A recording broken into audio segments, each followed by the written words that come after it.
مکرم محترم حضرت چودھری محمد ظفر اللہ خان صاحب جن کا وصال 1 ستمبر کو ہوا، میں یقین رکھتا ہوں کہ آپ بھی اللہ تعالیٰ کے کلمات میں سے ایک کلمہ تھے، اور ایک عظیم الشان مقام خدا تعالیٰ کی طرف سے آپ کو تقویٰ کا نصیب ہوا۔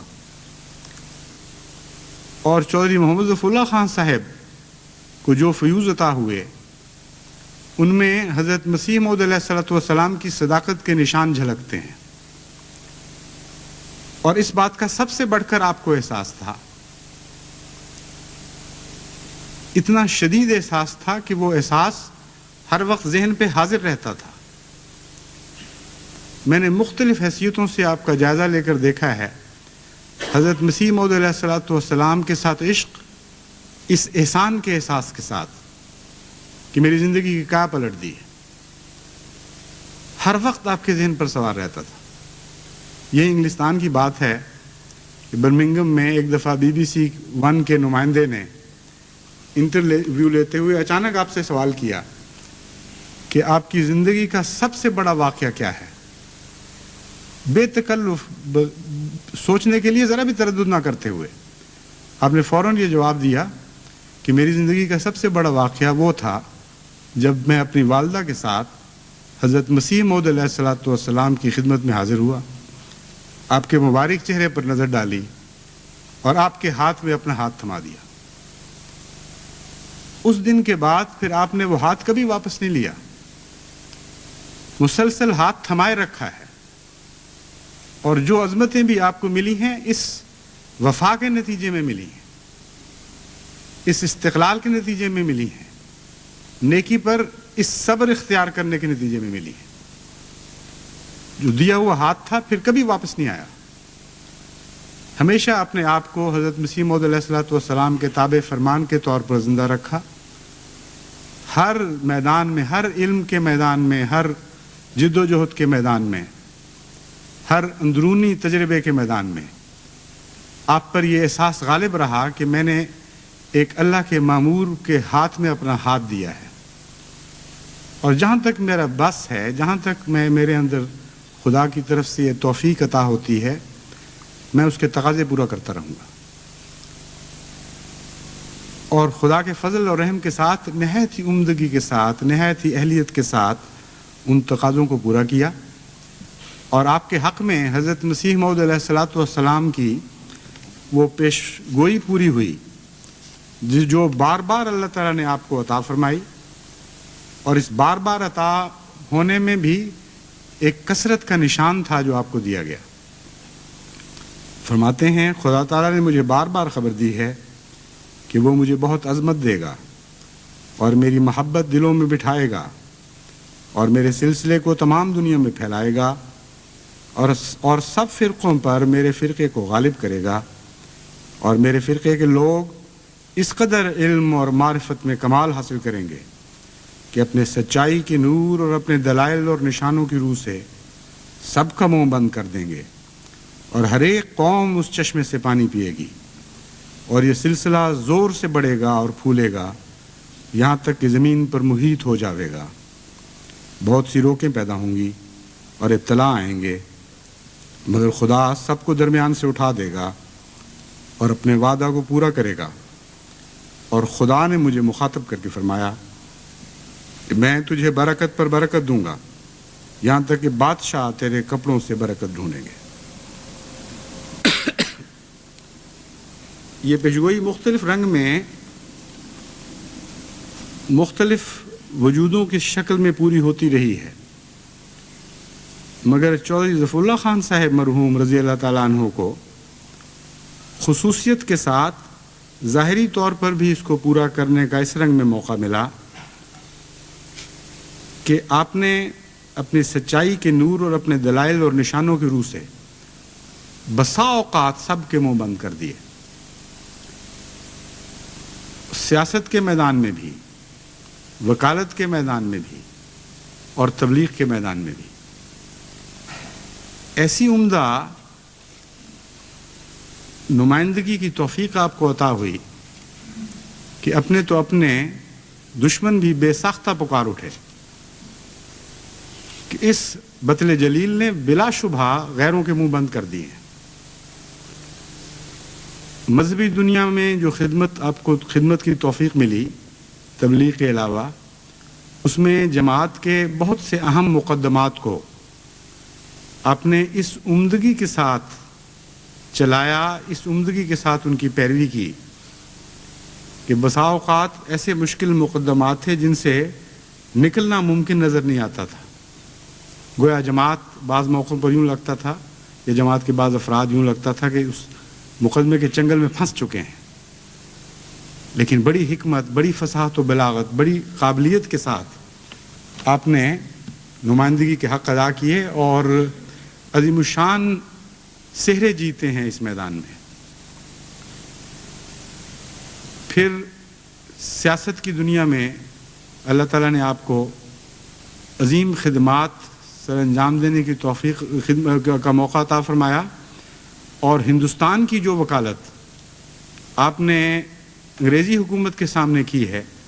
وہ بھی تاریخ میں ہمیشہ سنہری حرفوں سے لکھی جائے گی، اور کوئی مورخ جو تقوی اور دیانت سے کچھ بھی حصہ پا چکا ہو وہ چودھری ظفر اللہ خان صاحب رضی اللہ تعالیٰ عنہ کی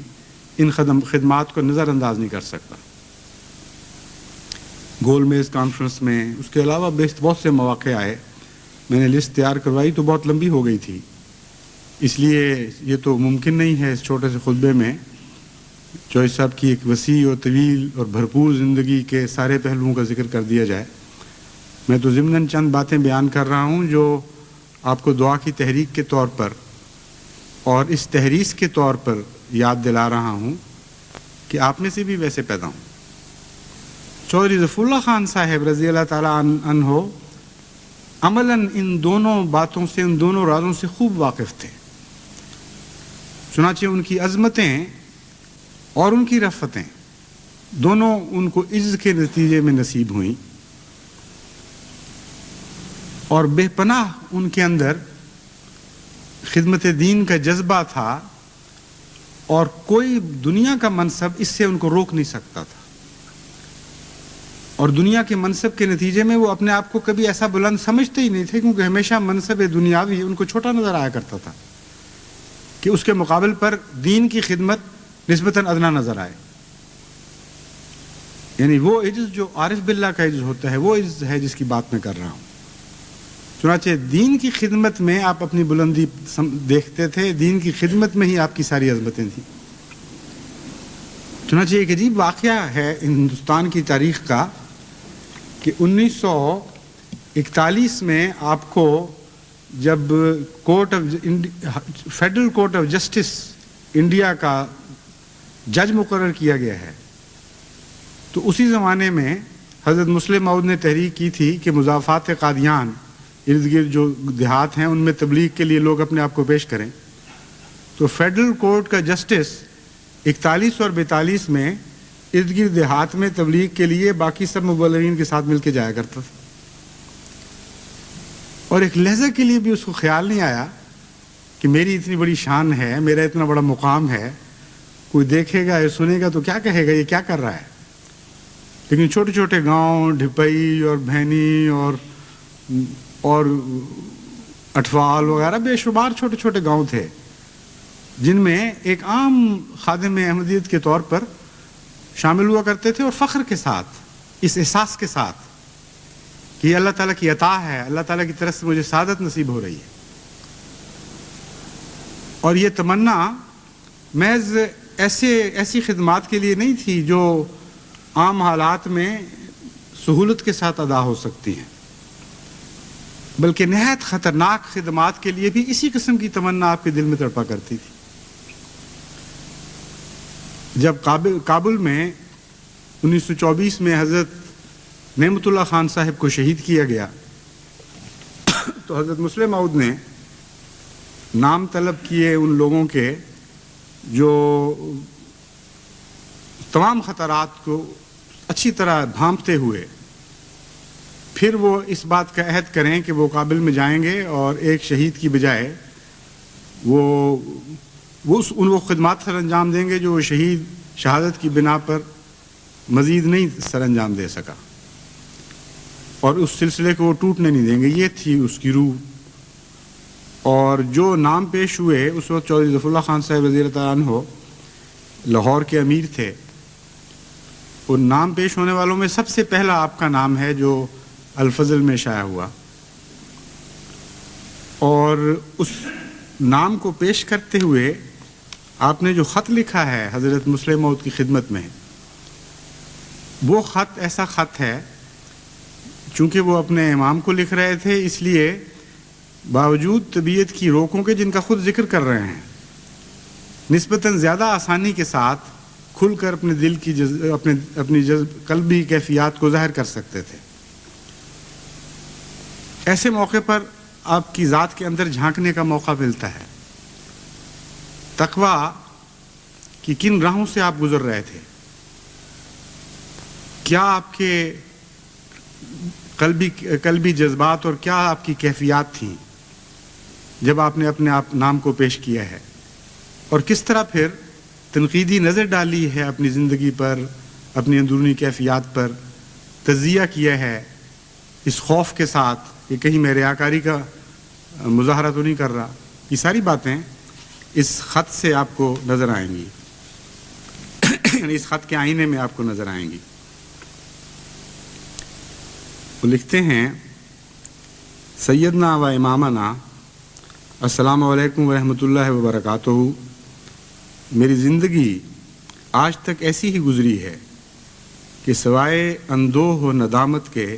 اور کچھ حاصل نہیں. بڑی کامیاب زندگی آپ گزار رہے تھے، سیاست میں بھی آپ کو دخل ہو چکا تھا، آپ کی قابلیت کا شعلہ بھی پھیل رہا تھا ہندوستان میں، اور ہندوستان کے مسلمان باشعور حلقوں کی نگاہیں اٹھ رہی تھیں آپ کی طرف.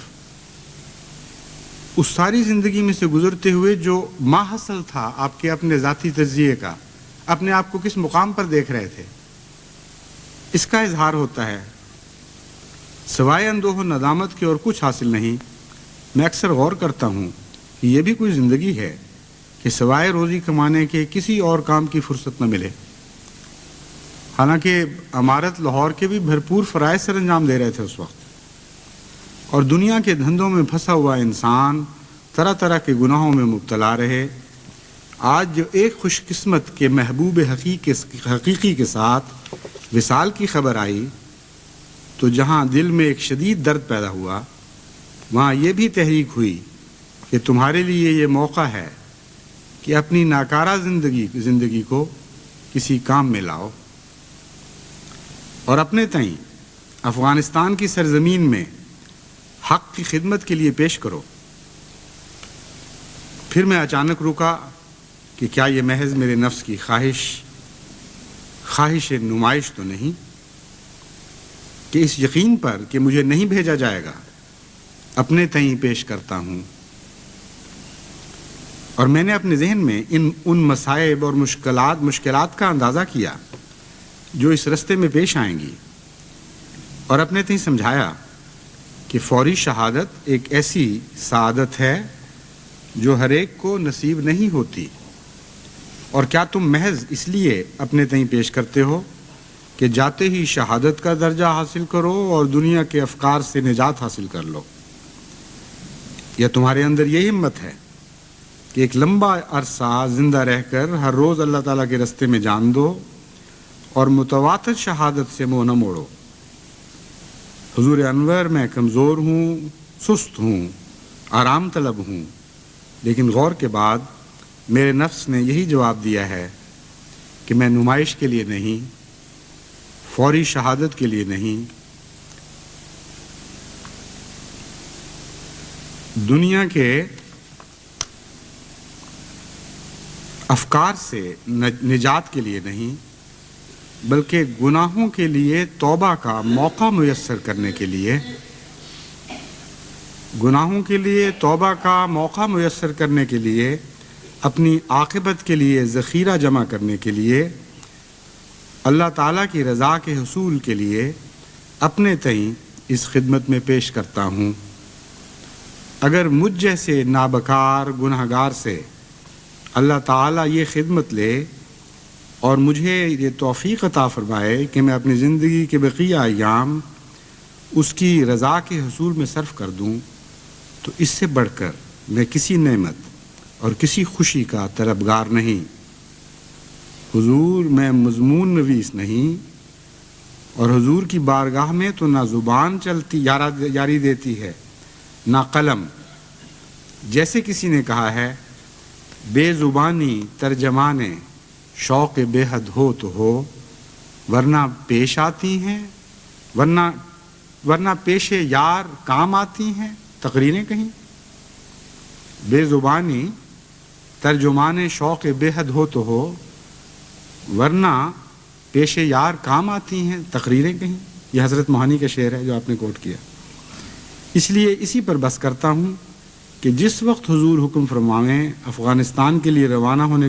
کو تیار ہوں، اور فقط حضور کی دعاؤں اور اللہ کی رضا کا طلبگار ہوں۔ والسلام، حضور کا ادنا ترین غلام، خاکسار ظفر اللہ خان۔ 8 نومبر 1924۔ یہ آپ کا انکسار تھا، یہ آپ کا جذبہ خدمت تھا، اور اللہ کی ذات کے ساتھ محبت تھی دراصل، اور خدا تعالیٰ کی ناراضگی کا خوف، یہ جو آپ کے سر پہ سوار رہا کرتا تھا، اور خدا تعالیٰ کے پیار کے حصول کی خواہش، یہ دو تھے وہ جذبات جو چودھری ظفر اللہ خان صاحب کو ساری عمر ایک منزل سے دوسری منزل کی طرف رواں دواں رکھتے رہے۔ یہ وہ قوت تھی جس سے آپ نے تمام عمر حرکت حاصل کی ہے۔ توانائی کا سرچشمہ اللہ تعالیٰ کی محبت تھی، اور یہ سرچشمہ جس کو نصیب ہو جائے اس کے لیے اللہ تعالیٰ کی طرف سے لامتناہی نعمتوں کے دروازے کھل جاتے ہیں، اور ہر قدم پر خدا تعالیٰ کی طرف سے رہنمائی نصیب ہوتی ہے۔ اللہ کا خوف ان معنوں میں کہ خدا کی محبت سے محروم ہونے کا خطرہ، اور اللہ تعالیٰ کی محبت کی حرص ان معنوں میں کہ کچھ ایسے کام کرنے کی توفیق ملے کہ اللہ تعالیٰ محبت اور پیار سے ہمیں دیکھنے لگے۔ یہ دو بنیادی قوتیں ہیں جن سے مومن کو ہر ترقی نصیب ہوتی ہے۔ اس کی دعائیں بھی اسی زور کے ساتھ اوپر اونچی ہوا کرتی ہیں، بلند ہوا کرتی ہیں، اس کی کاموں کو رفتیں ملتی ہیں، اس کی کوششوں کو پھل نصیب ہوتے ہیں، خطرات سے وہ بچایا جاتا ہے، اور غیر معمولی تائید الہی کے نشان اس کو عطا کیے جاتے ہیں۔ اور خدا کی راہ میں قربانی کے جو مختلف مظاہر ہیں، خواہ اس کا نام آپ چندہ رکھ لیں، خواہ اس کا نام وقت کی خدمت، جان کی قربانی، عزت کی قربانی، یہی دو جذبے ہیں حقیقت میں جن کا نام تقویٰ ہے، اور اسی تقویٰ سے یہ ساری نیکیاں پیدا ہوتی ہیں۔ تبھی حضرت مسیح موعود علیہ الصلوۃ والسلام کو خدا تعالیٰ نے الہاماً بتایا، اگر یہ جڑ رہی سب کچھ رہا ہے۔ آپ نے ایک شعر کہنے کے لیے ایک مصرع کہا کہ ہر ایک نیکی کی جڑ یہ اتقاء ہے۔ ایسا پیارا معرفت کا نقطہ تھا۔ ابھی آپ دوسرا مصرع کہہ نہیں پائے تھے کہ اللہ تعالیٰ کی طرف سے دوسرا مصرع الہام ہوا، اگر یہ جڑ رہی سب کچھ رہا ہے۔ تو جہاں تک میں نے جائزہ لیا ہے، چودھری ظفر اللہ خان صاحب رضی اللہ تعالیٰ عنہ تقویٰ کی جڑ سے اس طرح چمٹے رہے ہیں ساری عمر کہ اصلها ثابت ان کا مضمون دکھائی دیتا تھا۔ جڑوں کے لحاظ سے مضبوط تھے، ثابت قدم تھے، وفادار تھے، جو بات کہی اس پر قائم رہے، طبیعت میں کوئی دوگلا پن نہیں تھا، زبان سے کچھ اور عمل سے کچھ اور۔ اس قسم کا تضاد آپ کی ذات میں کلیتاً اس قسم کے تضاد کا کلیتاً فقدان تھا۔ چنانچہ آپ اس کے بعد جو آپ کو خدمات کی توفیق ملی ہے وہ ایک طبی نتیجہ تھا اس کا، اس میں یہ کسی اور جستجو کی ضرورت نہیں رہتی۔ جس کو یہ دو چیزیں نصیب ہو جائیں، یعنی تقویٰ کا یہ ماحصل مل جائے کہ خدا کی محبت کھونے کا خوف اور اس کی محبت حاصل کرنے کی تمنا، تو اس کے لیے باقی سب چیزیں آسان ہو جاتی ہیں۔ باہر سے دیکھنے والوں کو لگتا ہے کہ بڑی قربانی ہو رہی ہے، بڑا زور مار رہا ہے، قدم قدم پہ اس کی تمناؤں کا خون ہو رہا ہے، مصیبتوں اور دکھوں میں مبتلا ہے. لیکن ایسا انسان اندرونی کیفیت میں خود جانتا ہے کہ بس وہ پہلی دو چیزیں تھیں جو مشکل تھیں. فی الحقیقت تقویٰ کے مفہوم کو سمجھ کر اس کو چمٹ رہنا، یہ ہے سب سے مشکل مقام. بعد میں پھر سب منازل آسان ہو جاتی ہیں. حیرت انگیز زندگی ہے، اتنی بھرپور ہے کہ چند دن ہوئے ایک ایم پی ملنے کے لیے آئے، چوئی صاحب کا افسوس کر رہے تھے. تو میں نے ان سے کہا کہ آپ تو ایک ذات کا افسوس کر رہے ہیں، وہ تو ایک ذات کے طور پر زندہ نہیں رہے، ان کے اندر تو کئی شخصیتیں زندہ تھیں. بیک وقت انہوں نے بہت سی زندگیاں گزاری ہیں، اور پھر خدا کے فضل سے لمبے عرصے تک مسلسل کئی شخصیتیں ان کے اندر بھرپور زندگی گزارتی رہی. لوگ ان کو ایک خشک سیاستدان کے طور پر بھی دیکھتے رہے اور ساری عمر یہی سمجھتے رہے، اور اس لحاظ سے بھی وہ سمجھتے تھے کہ انہوں نے بھرپور زندگی گزاری ہے. لیکن کچھ لوگوں نے ان کو ایک صاحب دل کے طور پر، ایک نہایت ہی نازک جذبات رکھنے والے انسان کے طور پر بھی دیکھا. ایسا انسان جس کے اندر یہ طاقت نہیں تھی کہ کسی غریب کا دکھ برداشت کر سکے، جس کے حوصلے بلند ہونے کے باوجود یہ حوصلہ نہیں تھا کہ انسانیت کو سسکتا ہوا دیکھے اور بے حسی سے گزر جائے. ان پہلوؤں سے حوصلے کا قد بہت ہی چھوٹا تھا، بلکہ زمین کے ساتھ بچھا ہوا تھا. اور عجز کے ایک یہ بھی معنی ہیں روحانی اصطلاح میں اور اسلامی اصطلاح میں کہ جہاں تک دنیا کے دکھوں کا تعلق ہے، ان کے احساس کے لحاظ سے اپنے حوصلوں کو پست کر دو تاکہ تم بھی رحمت للعالمین بن سکو. اس جہت میں جتنی بھی نیکیاں عطا ہوتی ہیں وہ اس قسم کے حوصلوں کی پستی سے عطا ہوتی ہیں. چنانچہ حیرت کی بات ہے کہ آپ نے جتنی خدمت خلق کے کام کیے ہیں دوسری ذمہ داریوں کے علاوہ، ان کا شمار اگر کیا جائے تو میرے خیال میں ایک بھی انسان اس وقت ایسا نہیں ہے جو یہ کہہ سکے کہ میں نے سارے شمار کر لیے ہیں، کیونکہ کچھ ظاہر بھی تھے اور مخفی بھی تھے، اور اس کثرت کے ساتھ مختلف جہتوں میں پھیلے ہوئے تھے آپ کی خدمت کے کام کہ عملاً کسی کے لیے ممکن ہی نہیں ہے اس وقت کہ وہ شمار کر سکے. ان کا کاغذات میں ذکر نہیں ملتا، ان ٹرسٹ میں ذکر نہیں ملتا جو ٹرسٹ انہوں نے قائم کیے تھے. اس کثرت کے ساتھ آپ نے غرباء کی خدمت کی ہے کہ ضمناً جب بعض اوقات مجھے واسطہ پڑتا تھا اس وقت دکھائی دیتا تھا یہ معاملہ. یعنی بعض ایسے غرباء تھے جنہوں نے خود آ کر ضمناً ذکر کیا کہ اس مصیبت اس تکلیف میں مبتلا تھے، چوئی صاحب کو صرف اطلاع بھیجی اور اس کے نتیجے میں اس کے بعد پھر اس معاملے میں ہمیں کوئی فکر نہیں ہوئی. غرباء، یتاما، غریب مزدور، غریب کسان، مفلوج لوگ، بعض بیماریوں میں مبتلا، ہونہار طالب علم جو غریب تھے، غرض کی اتنی جہتوں کے ساتھ آپ نے خدمت خلق کا کام کیا ہے، اور اتنی جہتوں میں آپ نے خدمت خلق کا کام کیا ہے. اور پھر یہی نہیں بلکہ اداروں کو بھی کھلے ہاتھ سے دیا کرتے تھے کہ یوں معلوم ہوتا ہے کہ ساری زندگی کی کمائی ادھر خرچ ہو رہی ہے. اور پھر جب آپ جماعتی چندوں پہ نگاہ ڈالتے ہیں اور جماعتی خدمات پر نظر کرتے ہیں تو یوں معلوم ہوتا ہے کہ ساری کمائی اس کے سوا کہیں خرچ ہی نہیں ہو رہی. ایسی وسیع حوصلگی کے ساتھ آپ نے چندے دیے ہیں.